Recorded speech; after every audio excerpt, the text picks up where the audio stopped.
Días, chicos. Vamos a iniciar con el bloque número 3, que se refiere al sistema inmune adaptativo. Hasta ahora solo hemos considerado las respuestas del sistema inmune innato frente a los microorganismos invasores y cómo estos son reconocidos por los receptores de reconocimiento de patrones. Acuérdense que los patrones son aquellas estructuras repetitivas que están presentes en estos microorganismos. Todo esto genera una intensa movilización por parte de las células fagocíticas y por ende una destrucción rápida de los microorganismos invasores, que generalmente termina con la resolución de la infección.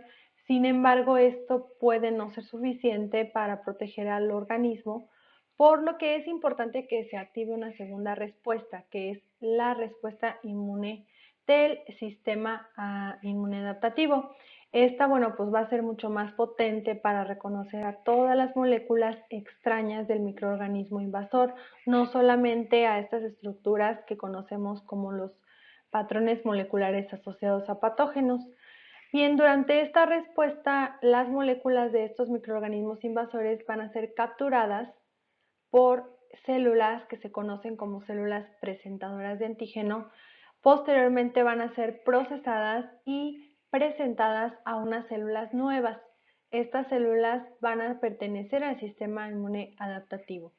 Y estas células que reconocen a este antígeno que proviene de las células presentadoras de antígeno, posteriormente van a generar un montón de respuestas para lograr o garantizar la supervivencia del animal, incluso si se vuelve a presentar una segunda exposición con este microorganismo, es decir, va a generar también una respuesta inmune de memoria. Y bueno, para iniciar con este bloque del sistema inmune adaptativo, vamos a ver en este tema qué son los antígenos. Recordando un poco nuestras clases pasadas, sabemos que el sistema inmune innato reconoce a un número limitado de estructuras en los microorganismos. Estos son los patrones moleculares asociados a patógenos. Esto en el proceso de inflamación, como anteriormente lo mencioné. Aunque esto puede ser suficiente para proteger al organismo, pues no siempre es suficiente para aportar el nivel de inmunidad necesario que asegure la resistencia a la infección, requiriéndose una respuesta inmune más potente que pueda reconocer a todas las moléculas extrañas de un microorganismo invasor. Es cuando entra el sistema inmune adquirido, ya que este puede reconocer y responder a una amplia variedad de estructuras moleculares no propias. El reconocimiento por parte del sistema inmune innato está dado por receptores celulares que contienen las células fagocíticas, tales como los receptores TOL, que son los más comunes en este tipo de células. En cambio, el sistema inmune adquirido, las células de este sistema están capacitadas con dos tipos de receptores, el receptor de células T, que se llama TCR, y el receptor de células B, que se llama BCR. En lo particular, las células B producen anticuerpos que son receptores solubles, es decir, que se encuentran localizados en los fluidos, y estos también funcionan como estructuras que pueden unirse a las moléculas, a una amplia variedad de moléculas que se encuentran en muchos microorganismos, incluyendo aquellas que no son de origen microbiano, también pueden unirse. Recordemos que la respuesta inmunitaria adaptativa va a estar mediada por células llamadas linfocitos y sus productos.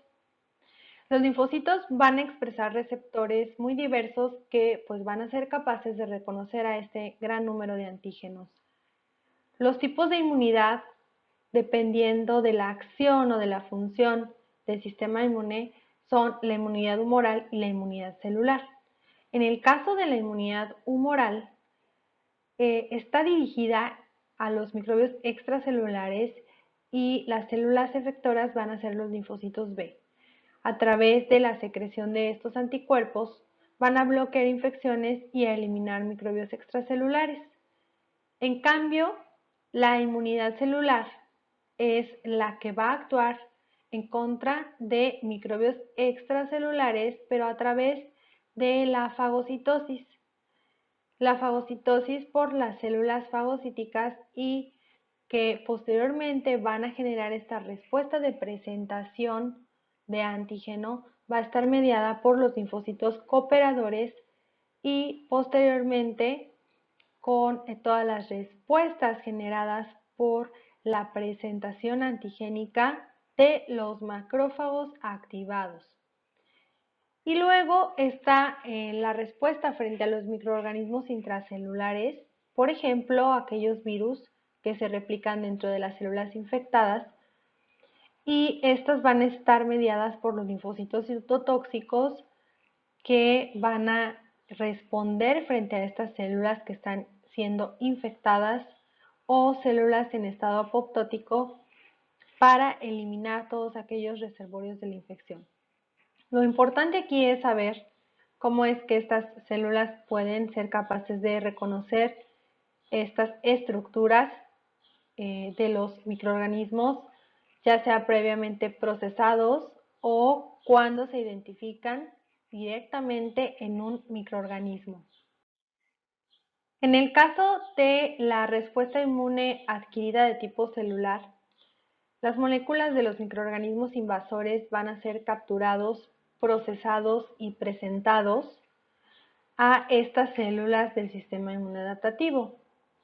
El proceso es, como se muestra en esta imagen, en donde los fagocitos van a capturar aquellos patógenos extracelulares y ciertas toxinas, las van a internalizar y por el proceso de fagocitosis van a digerir una gran parte del microorganismo y un porcentaje muy pequeño, aproximadamente el 1%, lo van a externar en su superficie y de esta manera las células del sistema inmunodaptativo, tales como los linfocitos T cooperadores, van a reconocer este antígeno, esta molécula extraña, y van a generar diversas respuestas dependiendo de la situación que se presente.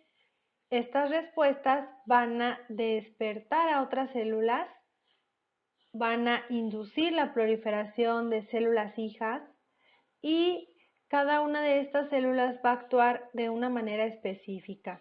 Por ejemplo, si se despierta una respuesta de tipo Th2, esto va a conducir a la activación de linfocitos B para la producción de anticuerpos y para la generación de células de memoria.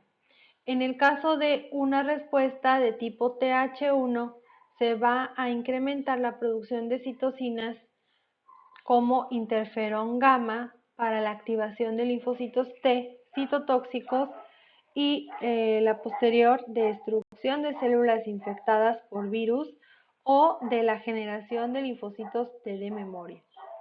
Estos procesos se los estoy explicando de una manera general y a lo largo de esta clase, bueno, pues los vamos a conocer un poco más a detalle. Pero ¿cómo se da ese reconocimiento de estas estructuras que llamamos antígenos? Bueno, tenemos que iniciar dando la definición de un antígeno. Un antígeno son aquellas estructuras moleculares que pueden ser de origen microbiano o pueden ser de origen no microbiano, pero que van a ser reconocidas como extrañas por el sistema inmune. ¿Por quiénes van a ser reconocidas? Bueno, pues en el caso de la inmunidad adaptativa, van a ser reconocidas por estos receptores de las células B y de las células T. Aquí se muestra una inmunoglobulina que es un receptor soluble de las células B, en donde podemos observar que tiene una estructura en forma de Y con dos cadenas pesadas y dos cadenas ligeras. Lo importante saber en este momento es que tiene regiones en donde se van a unir estos antígenos. Estas son regiones de reconocimiento. El antígeno también, que es esta molécula, va a tener una región muy pequeña que se va a llamar determinante antigénico. Esto quiere decir que esta es la región que se va a anclar al receptor para que se dé esta fase de reconocimiento, y esto se conoce como complejo antígeno-anticuerpo. Dependiendo del origen de estas moléculas antigénicas, existe una clasificación en dos tipos. El primero son los antígenos microbianos, que son los que provienen de las bacterias, de los virus, de los hongos, de los parásitos, y los antígenos no microbianos, que pueden ser antígenos de superficie celular, es decir, aquellas moléculas que están localizadas en la superficie de las células. Los autoantígenos, que pueden ser moléculas propias de las células del hospedero. Y otro tipo de antígenos que veremos cuáles pueden ser, que no son pertenecientes a las células. Hablando de los antígenos bacterianos, aquí tenemos la representación de una célula bacteriana procariota que contiene una cápsula en la parte externa. No todas las bacterias contienen cápsula, pero la mayoría de las bacterias la contienen, y esto les ayuda a las bacterias a sobrevivir en un ambiente hostil, en el medio donde se encuentren, y también la cápsula evita la fagocitosis. También contiene una pared celular, y contiene una membrana plasmática. Y bueno, las estructuras internas, el material genético, entre otras. Lo que aquí nos interesa a nivel inmunogénico es cuáles estructuras pueden ser reconocidas por el sistema inmune. Tenemos a la pared celular, que contiene en su mayor parte peptidoglicanos, como ya lo vimos en la clase pasada. Las bacterias, tanto gram positivas como gram negativas, contienen una capa de peptidoglicano, pero en el caso de las bacterias gram positivas tienen un mayor contenido. Y en el caso de las bacterias gram negativas, además de tener la pared de peptidoglicano, también tienen lipopolisacáridos. ¿Sí? Lipoproteínas y lipopolisacáridos, los cuales las hacen distintas a las gram positivas. También las cápsulas son inmunogénicas debido a que contienen una gran cantidad de polisacáridos, que son diferentes a los polisacáridos que se pueden localizar en las células eucariotas. El pili y las fimbrias son estructuras que están localizadas en la capa externa de estas células bacterianas, y bueno, tienen funciones en el caso del pili de conjugación bacteriana. Esto es de la inserción de esta estructura en otra bacteria para conferirle material genético, para trasladarle o para donarle material genético. Y esto es importante, por ejemplo, en el caso de aquellos genes de resistencia a los antibióticos.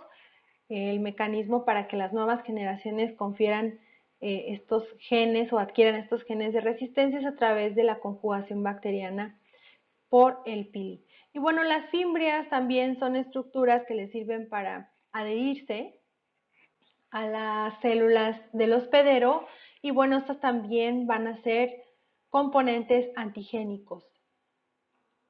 El flagelo de las bacterias también son componentes antigénicos. Estos están compuestos de una proteína que se llama flagelina, y bueno, pues esto los hace ser sumamente antigénicos y reconocidos por receptores tanto del sistema inmune innato como del adaptativo. Y estamos hablando de que el sistema inmune innato reconoce el flagelo a través del receptor TOL5. Aquí les muestro de manera más explícita cuáles son los antígenos bacterianos de las gram positivas. Estos son los peptidoglucanos, que están compuestos por N-acetilglucosamina y ácido N-acetilmurámico. Estas dos estructuras no las vamos a encontrar en células eucariotas, pero sí en bacterias gram positivas. Y en el caso de bacterias gram negativas, pues vamos a tener estos polisacáridos o lipopolisacáridos, en particular uno que se llama lípido A, que es muy antigénico. Estos antígenos que ya los conocíamos, ya hemos platicado de ellos en la clase de reconocimiento por parte del sistema inmune innato, se denominan antígenos O y es de particular importancia en el diagnóstico también de ciertas serovariedades de bacterias. Por ejemplo, en el caso de Salmonella, el género Salmonella incluye una especie principal que es la Salmonella entérica y esta a su vez se va a dividir en 2.300 serovariedades que precisamente están basadas en los antígenos polisacáridos que contiene y estos, bueno, pues les denominamos antígenos O. A nivel de diagnóstico, nosotros podemos tener antisueros que contengan anticuerpos para estos antígenos, de modo que nos permita la identificación de estas serovariedades. Los antígenos que se van a encontrar localizados en las cápsulas se van a denominar antígenos K. Y los que están localizados en los pilis o las fimbrias se van a clasificar como antígenos F. Los antígenos que están localizados en el flagelo o en los flagelos se van a denominar antígenos H. Esta es la proteína flagelina. Ahora, es muy importante mencionar que los antígenos no es toda la cápsula o todo el pili o toda la fimbria, sino son las moléculas que constituyen a estas estructuras bacterianas. ¿Sí? Por ejemplo, en el caso del flagelo, la flagelina va a actuar como el antígeno del flagelo. Existen otras estructuras bacterianas que también tienen capacidad inmunogénica, como las porinas. Las porinas son unas proteínas que forman poros en la superficie de las bacterias y estas le sirven a la bacteria o le permiten introducir nutrientes, pero también excretar ciertos productos de desecho y también les permiten liberar algunas toxinas. Hay otras que se llaman proteínas de choque térmico y estas son proteínas que se generan en condiciones de estrés cuando la bacteria tiene un estrés por nutrientes, por falta de nutrientes o porque está en condiciones de temperatura o de oxígeno inadecuadas que pues hace que se generen estas proteínas y se liberen en el ambiente. También están las proteínas tóxicas o las toxinas que son secretadas por las bacterias y se conocen como exotoxinas. Estas son liberadas por las bacterias cuando mueren o cuando también se tienen condiciones de estrés para atacar al hospedero. Aquí podemos observar esta imagen de la localización de las porinas. Estas se encuentran insertadas en la membrana de las bacterias. En el caso de los virus, estos, como bien sabemos, tienen o están compuestos por material genético, un ácido nucleico y una cápside que contiene unas proteínas que se llaman capsómeros. Esta cápside con sus proteínas también son inmunogénicas, al igual que el material genético del virus. Recordemos que el material genético también es reconocido por los receptores TOL que están localizados dentro de las células del sistema inmune. En el caso de los virus que son envueltos, es decir, que además de estas estructuras tienen una membrana lipoproteica que está compuesta por lípidos, proteínas y carbohidratos de manera compleja, también esto es inmunogénico. Todas estas estructuras, las lipoproteínas y las glucoproteínas, pueden despertar respuestas inmunes. Además, también recordemos que este ácido nucleico, como lo mencioné, pues se puede integrar a las células del hospedero y empezar a replicar su material genético a través de la maquinaria celular. Hablando al respecto de estos genes virales, van a traducirse a ARN y posteriormente van a codificarse a proteínas que se van a transportar a la superficie de las células infectadas. ¿Esto por qué es muy importante? Porque estas proteínas que se van a sintetizar o recién sintetizadas, aunque se sinteticen por la célula del hospedero, van a causar reacciones inmunológicas porque lo que se codificó fue el material genético del virus. Entonces, son proteínas extrañas, son proteínas diferentes y estas se llaman antígenos endógenos. Y tenemos a los antígenos no microbianos, que es la segunda clasificación de los tipos de antígenos, y tenemos a este que son los antígenos de superficie celular. Estos antígenos son moléculas de origen proteico, carbohidratos, lípidos o glucoproteínas que se van a encontrar localizadas en la bicapa lipídica de las células eucariotas. La mayoría de estas proteínas pueden actuar como antígenos si son inoculados en un animal de una especie diferente o incluso en otro animal de la misma especie. Tenemos el ejemplo de los antígenos de la superficie de los eritrocitos, mejor conocidos como antígenos de grupos sanguíneos. Estos antígenos de grupos sanguíneos son muy interesantes estudiarlos, puesto que en la práctica clínica se requieren hacer transfusiones sanguíneas. Sin embargo, este tema lo vamos a revisar más a detalle cuando veamos reacciones de hipersensibilidad de tipo 2 y también veamos rechazos de injertos, por ejemplo. Sin embargo, no solamente estas moléculas de grupos sanguíneos pueden ser antígenos de superficie celular. De hecho, se estableció una clasificación para todos estos antígenos de superficie que se conoce como grupo de diferenciación. En inglés lo conocemos como CD por Cluster Differentiation, que justamente pues es un sistema de numeración de estas moléculas precedido por estas letras CD, que identifica cada una de estas estructuras, de estas proteínas, y también este número clasifica a las proteínas con una función específica. Lo podemos ver justamente en las células T, en los linfocitos T CD4.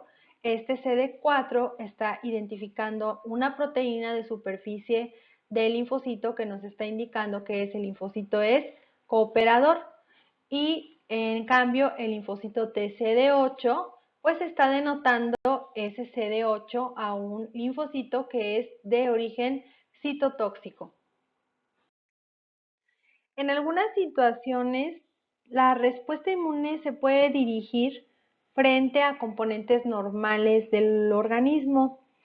Estas reacciones del sistema inmune se denominan reacciones autoinmunitarias. Y no siempre ocurre en situaciones patológicas, simplemente por alguna situación se despierta este rechazo o esta reacción dirigida contra las células normales del cuerpo. Los antígenos que van a inducir esta inmunoreacción se consideran autoantígenos. Dentro de los antígenos no microbianos que también generan reacciones, sobre todo alérgicas, y son muy importantes para el sistema inmune, pues son antígenos de origen alimentario, por ejemplo, como algunas proteínas, algunos carbohidratos complejos que pueden generar ciertas inmunoreacciones, sobre todo de origen animal. Es muy importante aquí no confundir las reacciones inmunitarias frente a antígenos alimentarios frente a las intolerancias alimentarias. Las intolerancias alimentarias se debe a la disminución de las enzimas que degradan esos componentes. Por ejemplo, la intolerancia a la lactosa es una carencia de la enzima lactasa, no es una reacción inmunitaria, pero existen reacciones inmunitarias frente a la caseína, por ejemplo, que es un buen antígeno alimentario. También algunos polvos inhalados contienen partículas extrañas como polen o esporas que pueden despertar reacciones alérgicas, que veremos también más adelante. Y las vacunas, precisamente uno de los principios de las vacunas es la estimulación del sistema inmunológico para que se generen anticuerpos y entonces las moléculas inyectadas en forma de vacunas pues también son antígenos no microbianos. Los trasplantes en muchas situaciones, sobre todo en organismos no emparentados, los trasplantes constituyen unos antígenos importantes que generan respuestas inmunológicas muy exacerbadas. ¿Y cuáles son las características para que estas moléculas funcionen como buenos antígenos? Es decir, que generen una respuesta inmune fuerte. Bueno, pues en primer lugar tenemos a la ruta de administración que se refiere justamente a si el antígeno ingresa por vía oral, por vía tópica, por vía intramuscular o que puede ingresar por vía intravenosa. Si es más directa a la entrada del antígeno, pues obviamente va a generar una respuesta mucho mayor. En este caso, si el antígeno es administrado por vía oral, pues la resolución de la respuesta puede darse en el sistema inmune de mucosas. En cambio, si es administrado a través de vía intravenosa, pues es una administración directa y entonces la respuesta va a ser mucho mayor. La dosis, aquí entre mayor dosis también va a ser mayor la antigenicidad de esa molécula, de ese antígeno. O sea, la respuesta va a ser mucho mayor. La constitución genética del hospedador, bueno, pues los genes, el sistema inmune, el estado del sistema inmune también va a responder de manera diferente ante los antígenos. El tamaño, la complejidad y la estabilidad química de un antígeno, pues esto también va a depender en la antigenicidad. Por ejemplo, en el caso de las proteínas son más antigénicas y sobre todo aquellas que son mayores a 1 kilodaltón, que es la medida de peso de las proteínas. Cuando sean más grandes o cuanto más grandes sean, más van a generar respuestas. En cambio, los carbohidratos tienen o generan menores respuestas que las proteínas y los lípidos menores que los carbohidratos. Los ácidos nucleicos son los últimos que generan una respuesta inmune, pero sin embargo sí la generan, despiertan esa respuesta inmune. La complejidad, mientras sean estructuras más complejas, también van a generar reacciones mayores. Y la estabilidad química, también si son estructuras muy estables, generan mayor antigenicidad. El carácter de extraño, mientras una molécula sea más extraña a un individuo, pues va a generar una respuesta mucho más fuerte. Las partículas extrañas que ya mencionamos que pueden funcionar como buenos antígenos son en realidad mezclas complejas de moléculas complejas tales como proteínas, glucoproteínas, lipopolisacáridos y nucleoproteínas. Por lo tanto, la respuesta inmune adquirida en sí que se genera frente a estas moléculas es una combinación de muchas respuestas simultáneas. Por lo tanto, estas moléculas grandes que ya mencionamos van a tener diferentes regiones específicas en su superficie. Estas regiones se conocen como epítopos o determinantes antigénicos. En esta imagen podemos apreciar cómo es que tenemos una partícula o molécula a la que llamamos antígeno y la porción que va a ser reconocida por los receptores de las células del sistema inmunoadaptativo va a considerarse como epítope. La porción que reconoce al epítope se llama parátope. Y bueno, este es un receptor que está localizado en la célula B, es un receptor BCR o inmunoglobulina. En esta otra imagen podemos apreciar cómo es que el antígeno está uniéndose al anticuerpo a través de esta sección azul, que sería el epítope. Existen moléculas que por ser tan pequeñas no generan respuestas inmunes, es decir, no son antigénicas o inmunogénicas. Tal es el caso de estas moléculas que tienen un peso menor a 1000 daltones o a 1 kilodalton. Estas no van a inducir reacciones inmunitarias por sí solas y se conocen como aptenos. Aptenos provienen del griego que significa agarrar o atar y justamente su significado proviene de que estas moléculas pueden unirse a moléculas de origen proteico que son más grandes, que se llaman moléculas transportadoras, para formar, ahora sí, estructuras que pueden ser reconocidas por los anticuerpos, que como vimos anteriormente se llaman epítopos.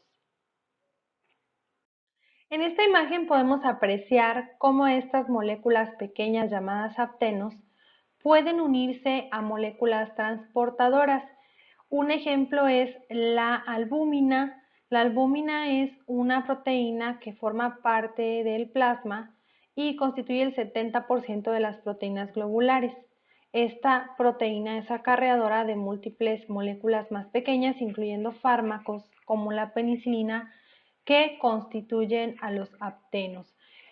Una vez que se unen, forman un complejo que se llama aptenotransportador y este complejo ya va a generar estas secciones llamadas epítopos o determinantes antigénicos, los cuales van a ser reconocidos por el sistema inmune. De hecho, existen una gran variedad de aptenos potenciales que pueden provocar que se generen anticuerpos específicos y bueno, pues aquí los animales están capacitados para lograr esa gran diversidad para hacer frente a estas moléculas también que son extrañas.